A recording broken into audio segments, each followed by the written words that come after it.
자, 안녕하십니까. 출생아 사라지는 한국 인구 해결 대안을 국민과 정부와 국회에 대한 제안으로서 23번째 한국 인구 대안이라고 하는 큰 문제를 이야기하겠습니다. 50년 뒤에 한국 국민이 과반수 사라지고 63살 이상 국가 소멸 경고를 여러 군데서 하고 있는데, 한국가정교육위원회 대표 윤석영 목사로서 가칭 한국가정교육 국민운동이라고 하는 일을 위하여 이것을 제안합니다. 자, 이 내용은 벌써 몇 년 전에 영화 감독 장진이라는 분이 했던 내용입니다. 미래 학자들에게 물었습니다. 미래를 예측할 수 있는 가장 중요한 단서를 하나만 꼽자면 과연 무엇이겠냐? 그들의 대답은 명확했습니다. 바로 인구였습니다. 60년 후가 되면요, 우리나라에선 40%의 사람들이 사라지고 인구 감소는 더 가파르게 진행이 됩니다. 그리고 다시 20년이 흐르면 한반도 인구는 현재의 절반밖에 남지 않습니다. 그리고 옥스퍼드 인구문제연구소가 꼽은 지구상에서 제일 먼저 사라질 나라는 바로 이곳 대한민국입니다. 굉장히 비극적인 얘기를 우리가 들었습니다. 이것이 여러 군데서 지금 현실화되고 있습니다. 그래서 한국이 세계를 제패하고 미국 문기를 능가할 정도로 지금 여러 가지 이야기가 많이 나오고 있습니다.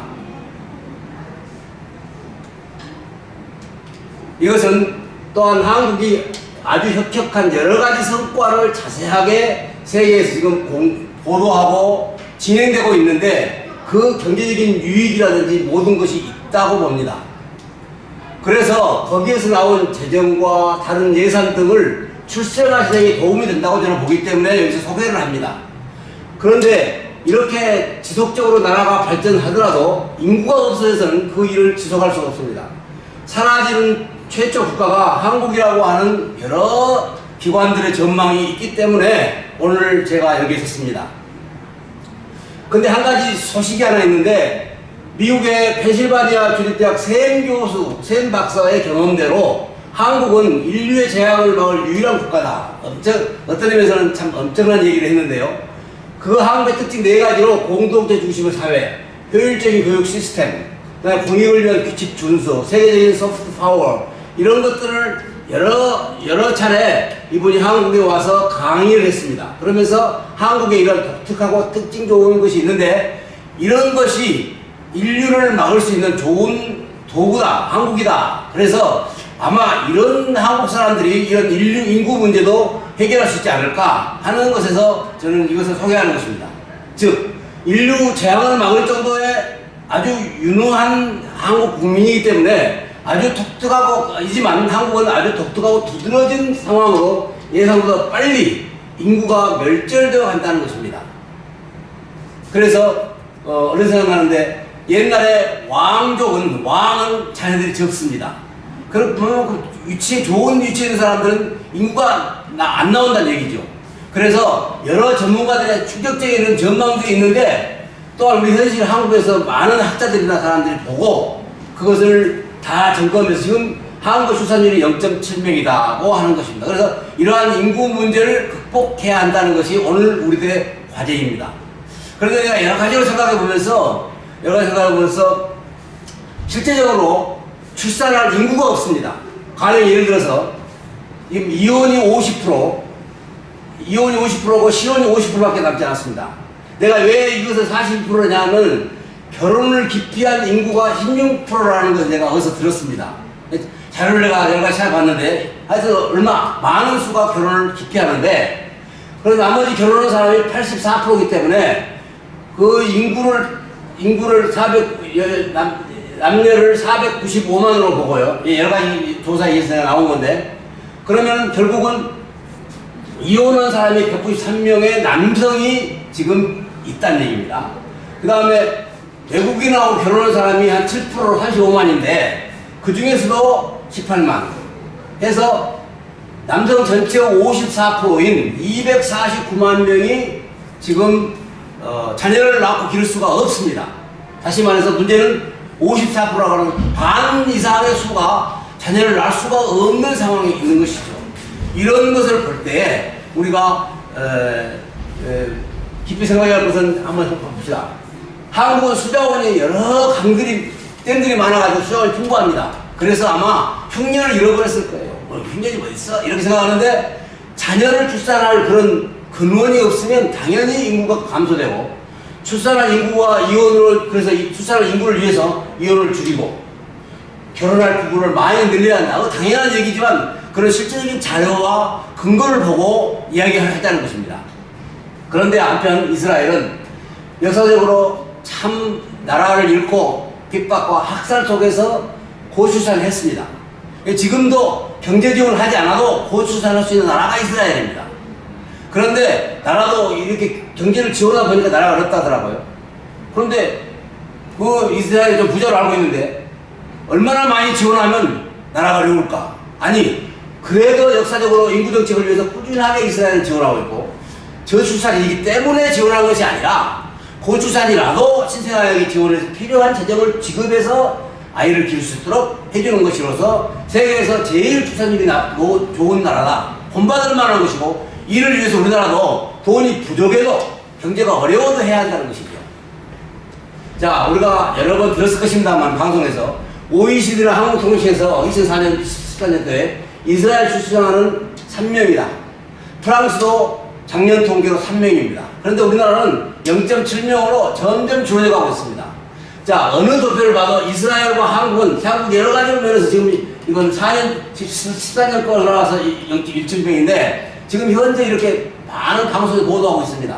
그러니까 외국 전문가만 말하는 것이 아니라 우리나라 전문가들도 몇몇의 분석에서 다 지금 진행하고 있습니다. 믿을만 하다는 면 지구상에서 사라지는 국가가 될 것이다. 지난 2006년 유엔 인구 포럼에서 우리나라 인구 감소의 심각성을 일깨웠던 세계적인 인구학자 데이비드 콜먼 교수. 16년 뒤에는 우리나라의 학대 출산율은 세계 꼴찌 수준까지 떨어졌고 이 전망은 여전히 유효하다고 밝혔습니다. Korean population will get smaller and smaller and eventually disappear. In the short run, much more important, that is the effect of a population age structure, which will become very aged quite quickly. 일본과 타이완 등 가파른 경제 성장을 이룬 동아시아 국가들도 저출산 문제가 심각한데 비슷한 문화가 원인이라고 지적합니다. 가부장적 가족 문화로 여성에게 일과 가사, 육아가 집중되고 긴 근무 시간 속에서 자녀의 교육까지 여성 몫이 되면서 결혼과 출산을 꺼린다는 겁니다. With feminism to do with male priority, to do with the difficulties that women have in combining having children and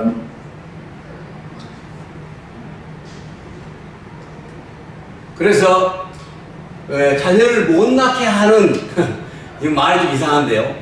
교육비를 법으로 규제한다는 것에서 제가 앞으로 설명을 여러 가지로 하겠습니다. 하여튼 대한민국 일부러 멸절하도록 하는데 자녀를 낳게 하는 교육비 제도로 바꿔야 한다는 것이죠. 이게 여러 가지 면에서 심각하게 앞으로 자료를 보여드리겠습니다. 그래서 정부나 국회에서는 그것을 방치하는 것보다 꼭 출산하도록 교육 정책을 바꿔야 한다는 것이죠. 이렇게 뭐 사라지도록 놔두고 망했다고 하는 사람들 이야기 들으면서 아니라 정부에서는 대통령실에서는 이거를 꼭 만들어야 한다는 것이죠. 그래서 결국 한국이 인구로 멸절이 안 되려면 교육 분야를 강력하게 확보해서 규제 대상으로 사교육을 강력하게 단속한다든지 죽었다고 하는 공교육을 제대로 실시해야 한다는 것이죠. 그래서 교육자들이 월급이 너무 높습니다. 안 되는 직업입니다. 그래서 그런 것을 일반 공무원 수준을 법으로 정해서 좀 해야 한다. 그래서 국회 법제화에 대한 여러 가지 방안을 전부 앞으로 제시하겠습니다. 프랑스에서는 자녀를 낳으면 국가가 키워주겠다. 프랑스가 인구가 국토가 넓은데 프랑스에 한번 가보니까요. 아주 넓은 평원에 소들이 누워서 가만히 있어요.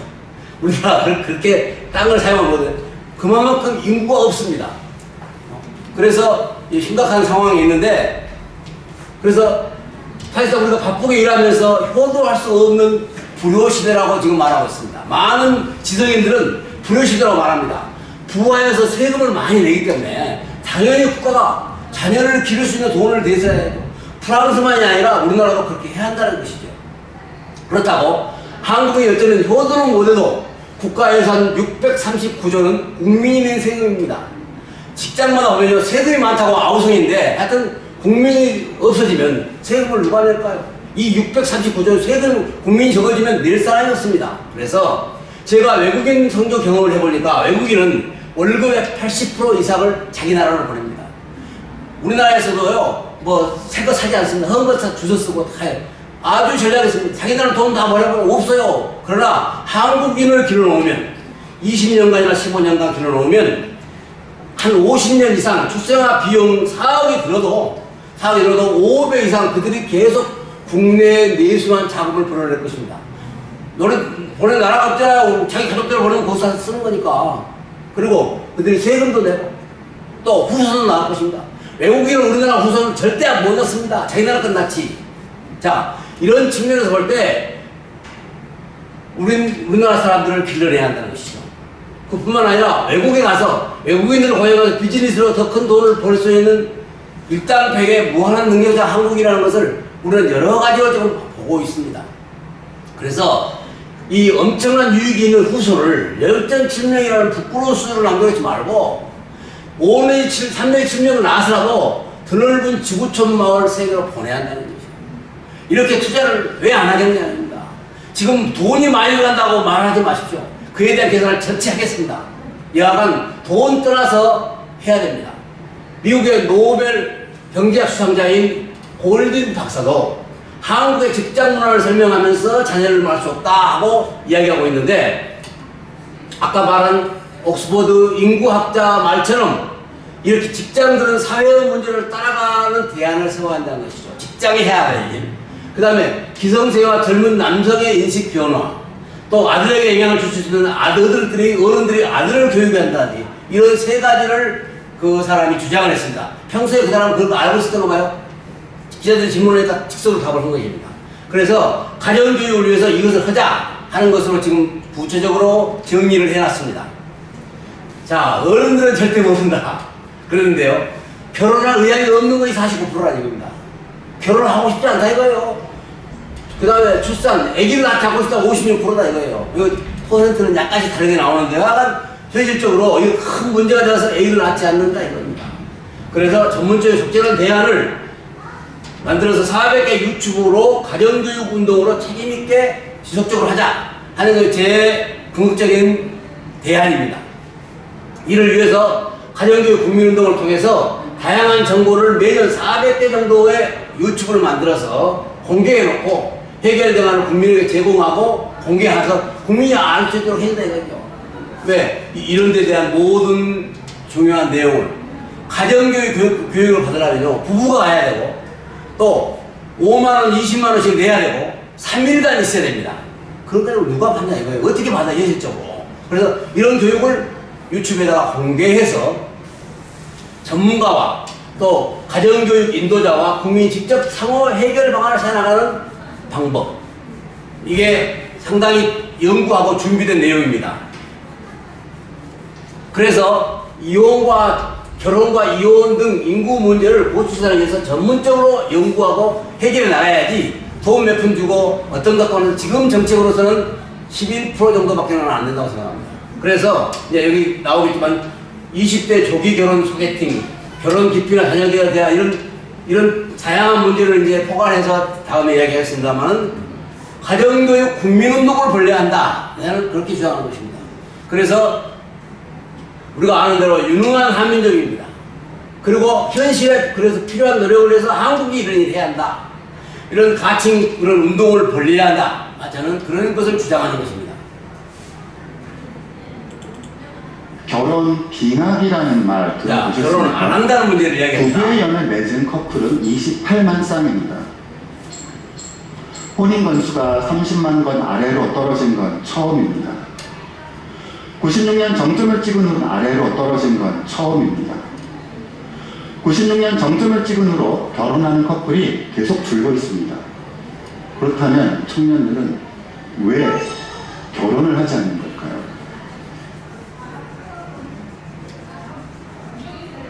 자, 결혼을 하지 않으니까 뭐 지금 32세, 40세도 결혼하는 사람이 굉장히 많습니다. 동기적으로도. 자, 그래서 20대 조기 결혼 소개팅을 한다. 이게 뭐 돈 받고 하는 게 아니라 이 국민운동에서 여기 해서 결혼할 수 있도록 만들어주고 번작한다 이겁니다. 옛날에는 중매결혼을 했는데 지금 시대가 바뀌어서 중매결혼 절대 안 합니다만은 어쩔 수 없어요. 그렇게 해줘야지. 그래서 결혼 기피나 자녀결혼 대안에 대해서도 이 국민운동을 통해서 적극적으로 해나가야지 그냥 속에 뭐 정부 시청만 하고는 어렵다고 생각합니다. 그렇게 결혼 안 하는 사람이 많으니까 국제결혼이 지금 7%인데 그전에는 10%까지 올라갔습니다. 7% 내려갔어요. 여러 가지 이유가 있어요. 지금 국제결혼에서 질타를 많이 합니다. 그러지 말고 결혼할 생각이 없어요. 그러면 45%라도 국제결혼을 시켜야 한다 이겁니다. 이렇게 이혼을 많이 하는데 이혼을 10% 줄이고 운동 나쁜 건 아닙니다. 해야 돼요. 그 다음에 입양 유입, 입양 유출 금지, 입양을 지금 인구가 부족하다는데요. 그냥 입양 보내버려. 이게 나라예요. 이게 국민들을 지도하는 지도자들의 일이냐 이겁니다. 나라는 아이들이 없다는데 혼외 자녀를 아까 영국 박사가 말한 대로 지금 제3세계는요 혼외 자녀가 아니 인구 밀도가 높은 나라 유럽도 그렇고 혼외 자녀가 30% 40%입니다. 근데 우리나라는 혼외 자녀 아주 멸시하는데 문화적으로 그렇지 않았네요. 이것에 대한 합법화, 사회적 수용 이런 것들을 하자 이것이죠. 제가 필리핀에서 몇 년 살았는데 10년 살았는데 거기에 한국 국민이 너무 많습니다. 그래서 이 한국 국민을 국내 양육한 다른 나라는 데려온 나라도 많아요. 우리나라만 지금 안 데려오고 있어요. 인구는 없다고 하면서 이 정부에서나 사람들이 너무 그런 데 신경을 안 써요. 아니 이삭을 왜 주어요? 이삭 버리지. 그러나 이삭을 주어서라도 먹을 수 있잖아요. 많은 이삭을 줘야죠. 근데 그렇게 많은 40만에서 50만 된다는데 왜 안 데려오냐 이거예요. 그 사람들이 노동을 제공하고 그 다음에 돈 벌어서 한국에 다시 오죠. 제2후손을 만들어 놓고 얼마나 좋은 사람들 홀로 사는 40세대라든지 이런 것에 대해서 전화로 한 달에 25분씩 가는 데 대한 많은 연구와 대화를 준비해 놨습니다. 그 다음에 이런 국제결혼 이런 것들은 한국에서 이것까지 매년 20만 명 난다고 하죠, A가. 그러면 15년간이면 300만 명 낳습니다. 이건 놔두고, 이거는 좀 차차하고, 그 다음에 그 외의 사람들에게 자녀를 많이 낳게 하는 방법, 그 다음에 다문화가 지금 나는데 이것도 많이 낳게 하는 거, 국제결혼이라고 하는 특별한, 이건 엄청난 숫자인데요. 많은 사람이 지금 결혼도 안 하고 살아요. 뭐 국제결혼을 시켜서라도, 아니, 국제결혼 좋아요. 612만 명이면 엄청난 숫자입니다. 그 다음에 또 이건 새로운 제안인데 다른 나라 사람들, 우리나라 사람들 입양에 가는데 우리도 입양에 오자 이거예요. 입양에 오는 숫자도 엄청나게 포함했습니다. 그래서 1188만인데 1년 평균 79만 명을 낳게 하는 일입니다. 이건 좀 상당히 어려운 부분인데 어려우니까 다 그러죠. 취문을 하지 말아요. 안 했지 지금까지 쉬니까 안 하는 거죠. 이런 목표를 두니까 이렇게 하자는 겁니다. 이런 출산율 회복 정책만으로는 자, 요새 한동훈 씨가 지금 이제 이 얘기를 했습니다. 구조적인 문제입니다. 저는 지금 학대 문제도 아니죠. 게다가 이미 이렇게 인구수가 절대적으로 감소하는 상황에서 출산율이 좀 높아진다고 해서 다시 인구가 회복되지는 않을 겁니다. 안 된다겠습니다. 회복되지 않나요? 한정화는 출산율 회복 정책으로 한계가 명확합니다. 지금까지 해보니까 안 되는 거예요. 안 될 거예요. 될 수 없습니다. 그래서 인구학자 서울 교수는 정해진 미래다. 이제 우리나라 이렇게 없어지다 하는 얘기입니다. 없어져. 그 다음에 정해진 시장과 기회, 정해진 미래 이거에 대해서 책을 여러 개 씁니다. 책을 한 30권 샀는데요. 거기서 써놨어요. 지금 우리나라가 해보니까 안 되는 거예요. 그래서 이 사람도 안 될 것이 명확하다 이거예요. 그 사람이 틀린 말 하는 건 아니에요. 출산율이 좀 높아진다고 해서 인구가 회복되지 않을 겁니다라고 말했습니다. 그것처럼 한국의 미래는 정해져 없어진다고 정부에서 이해하고 있습니다. 그러므로 이 마지막 이 변호는 인구 대안을 지금까지 말했는데요. 이런 대안을 실천해 나갈 때 한국 인구가 회복될 수 있다고 하는 것입니다. 감사합니다.